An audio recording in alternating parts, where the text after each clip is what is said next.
Hello, this is the Thrift Trader, and I am coming to you to tell you all the things I sold in July, from the 1st to the 31st, of course.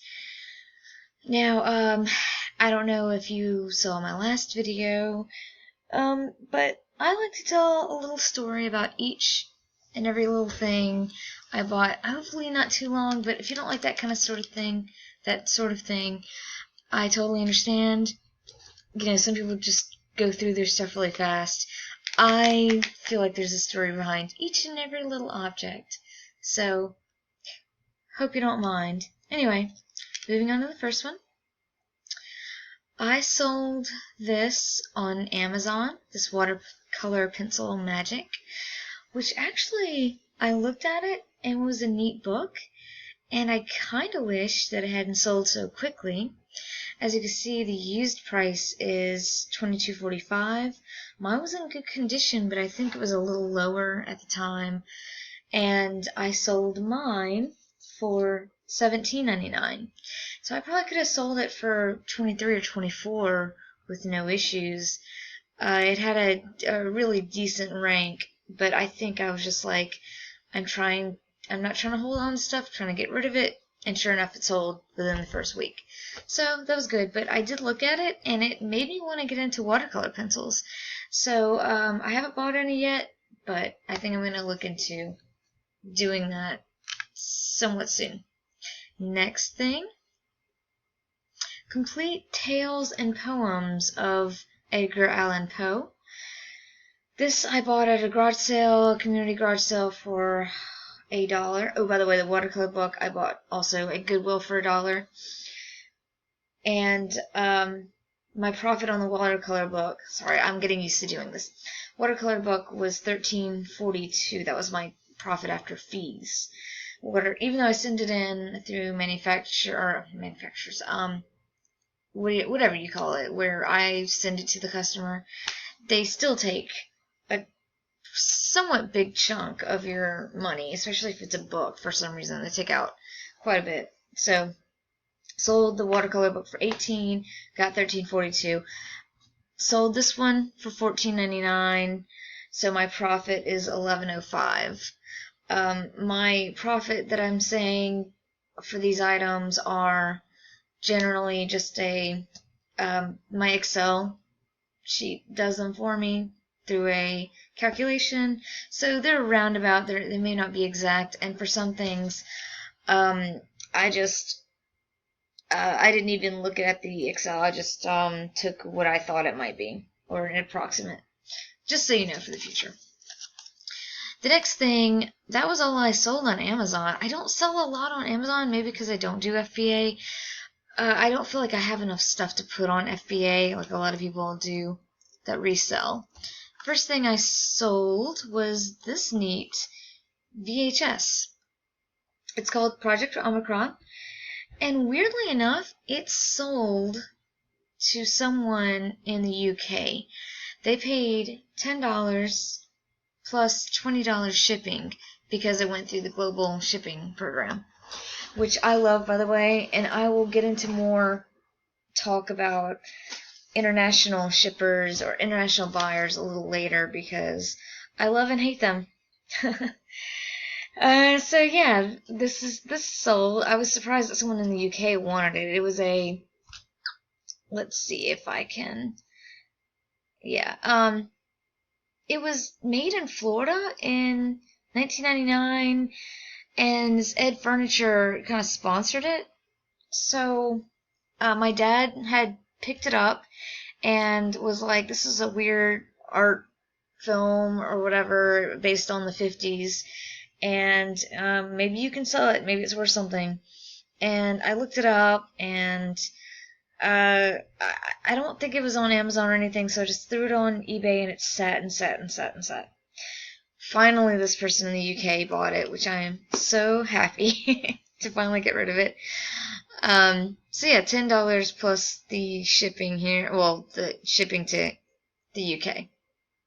So that was neat. I hope they enjoyed that or put it in their collection. Next was this Sissy doll. Identification and price guide. Sorry, I'm looking at my time left. I'm using Screencast-O-Matic, and they only give you 15 minutes, so I'm trying to keep these stories short and to the point. If I need to make another video, I can do that as well. Maybe I can use something else in the future, or even buy the program. I don't know what I'm going to do at this point. I'm still really new to making videos. So this Sissy book, I bought it at Goodwill for $1.99 plus whatever tax, if you want to get technical. And it had a really bad rank on Amazon, but it was saying it was selling for $80. And so I went ahead and bought it. I was like, well, even if it doesn't sell for $80, maybe it'll sell for $70, $60 or something like that. And it just sat forever. I kept dropping the price until finally it sold for $30, which still, for a $2 book, is not bad. I'm not complaining. It would have been cool if it went for a lot more, but it just didn't, and that's okay. It was a really nice book, had really nice photographs inside. Was really informational. I kind of looked through it. Alright, moving on to the next one. Subaru bag was one of my favorite things I sold. I had went through Goodwill and I was buying this Oktoberfest Samuel Adams hat, which I haven't even listed on eBay. I don't know why, but the hat wasn't even really worth much, and I think I just grabbed it. And so I'm standing in line trying to buy this hat, and across the store in the purse section, I see this bag with Subaru on it. And I was like, people love Subarus. I'm gonna look at this bag real quick. So I went across the store and looked at it, and I was like, holy crap, this is an LL Bean tote. And so I did so much research on it, and I could not find any just like it except for one on Etsy. And the one on Etsy, yeah, I'm not going to make this time. It's already 7 minutes in. I actually did really well in July for whatever reason. Anyway, so I put it on eBay. The one on Etsy had sold for $25. By the way, you can see what people sold stuff on Etsy using flippertools.com. I use it all the time. It's really great. But there was none on no more on Etsy. There was none on eBay like this. There's one similar, but not these leather handles that you see here. Just really, really cool bag. And originally I had this picture up, and it didn't really get a lot of attention, but I noticed that the Etsy picture was more like this one. So I made my own picture. I made this picture, and it started getting a lot of watchers, and it sold for $40. So I was really excited about that. I never lowered the price or anything. And then someone emailed me later on and said, if you ever see another one, please contact me. So, yeah, I mean, I thought that was pretty cool, but they didn't want the Subaru on there. They were like, can I take that off that patch? And then someone else bought it. So I think they just wanted, like, the bag itself. But still, they were like, if you ever find another one, let me know, please. This next thing, I also sell video games. They sell really well in the summer, all year round. This actually was not working as far as I know. It's Super Famicom, which is the family computer in Japan. And so it will not fit into a regular SNES console that's here. So it actually came with Turtles in Time and an adapter. And I could not get this game to work. Even with the adapter, I got Turtles in Time to work, but not this one. I have a feeling that someone's going to be able to get it to work. I think, I don't know, but I just have a feeling like it does work. I just couldn't get it, whatever. So I put it up on eBay. It's worth, if it's working, it's worth about $35. So I was really excited to see it. But obviously not working, $10. And I also had to put the adapter separately, as not working because I couldn't get it to work with the adapter. Turtles in Time worked with the adapter, but Turtles in Time also worked with the regular SNES American, even though it was also Super Famicom, like this one. It had a different shape to it, though. So it was kind of weird situation.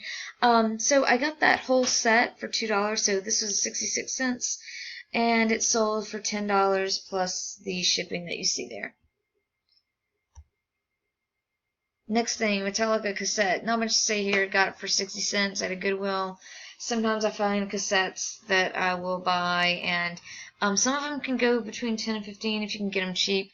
It's worth it to me. I don't have a problem selling these if it'll make a little profit. Also, it was in really bad shape. I couldn't really wipe it off because every time I would wipe it off, some of the lettering would come off. So I stopped and just sold it as it was. This I probably paid a little bit too much. I was hoping it'd be worth at least 15. Bought it for $2. I think I bought it for $2 from actually a friend of mine. I didn't even look it up. Went ahead and bought it. It ended up selling after a long time. I priced it from 15 to 10. It sold the same day with shipping. I was happy to get it out of there. So profit on it was probably about $9.33 or $9. This has a long story. I hope I can get this in. It is, as you can see, Alone in the Dark, The New Nightmare. It is the fourth one in that series on the PlayStation 1. No, I'm sorry. I think the first one came out on a computer because I researched it. Regardless, this is the fourth one in the series. I actually got scammed by a girl on Facebook. It was my fault, technically, because she put this ad on Facebook, and I was like, there's 4 PlayStation 1 games, and I was like, yeah, I want them. Is there anything wrong? And she said, yeah, one of them has a crack in it. And I was like the case has a crack. One of them does, out of 4. And I'm like, okay, well, I can deal with that. So let's meet up. So all 4 of them were $10. So, I'm running out of time. Anyway, I went to go pick him up. She bailed. I sat there for like 30 minutes waiting on her. So I gave up. The next day, she texted me and was like, hey, sorry, I fell asleep. I'm like, human error. I still want these video games. I can still make, like, probably at least $40, $45 if I sell them all for $10 a piece, maybe more. So I went ahead and met up with her again, took all 4 from her. Immediately they looked okay, and gave her the $10. And then I get in my car and I start looking through them, and a couple of them had multiple discs. And I noticed that 2 of them had missing discs. Like, they were each missing 1 disc. This one in particular was fine, except for the cracks in the front and the back. Like, a couple other ones were badly cracked as well. I still made a decent profit off of these. Yeah, I asked her if she had the discs. She said no, and I was like, well, you can't really play the game without those discs. She's like, well, you still got a good-ass deal anyway, which is exactly what she said. And I was like, oh, screw you. But this game alone, well, I did do free shipping on it. But it was like Crash Bandicoot, Go-Karts, and Legend of Dragoon was missing a disc, and Final Fantasy VIII was missing a disc. But I sold those together for $15. So I think I made around $40 anyway on those 4 discs. So I'm not super complaining, but she did not mention that 1 disc and 2 of the games were missing. Anyway, I think my time is up, so I am going to make a new video, because I still have